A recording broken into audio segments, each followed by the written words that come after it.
તો આજે આપણે અમુક એવા શબ્દોનું વિશ્લેષણ કરવાનું છે જે આમતોર પર બાળકોને સમજવામાં મુશ્કેલી પડે છે. તો પહેલો શબ્દ છે મોરે મોરો મારી દેવો. મોરે મોરો મારી દેવો મતલબ કે બે પાર્ટી હોય તે સામ સામે મેદાનની અંદર આવી જાય છે અને પેલો બોલે છે કે તારે થાય એ તોડી લેજે અને બીજો બોલે છે તારે હોય એટલાને લઈને આવતો રહેજે. આને કહેવાય મોરે મોરો મારી દેવો.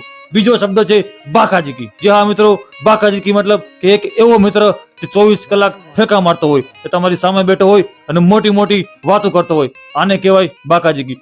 ત્રીજો શબ્દ છે ખદડી નાવ. જે હા મિત્રો, ખદડી નાવ મતલબ એવા દોસ્તો જે એકદમ દગાબાજ હોય, કે તમે 4 મિત્રો સાથે રેસ્ટોરન્ટમાં જમવા ગયા હોય અને જ્યારે વારો બિલ દેવાનો આવે ત્યારે હાથ ધોવાના બાને છટકી જાય છે, આને કહેવાય ખદડી નાવ મિત્રો. ચોથો શબ્દ છે ચકલાવ ક્યારે બાજ ન બને. એનો મતલબ થાય છે કે વાતો મોટી મોટી કરવી પણ કામ કાંઈ ન કરવું. આપણે કીધું હોય કે ભાઈ મારી ગાડી લઈ જા પણ 100 રૂપિયાનું પેટ્રોલ પુરાવી દેજે, તો 100 રૂપિયાના બાને 1 રૂપિયાનું પણ પુરાવતો નથી અને તમને બોલતો હોય છે કે મેં 1000 રૂપિયાનું નાખ્યું બધું. આને કહેવાય મોટી મોટી વાતો પણ કામ કાંઈ નહીં. અને આજકાલ કૂતરાય ઘણા ભહે છે યાર.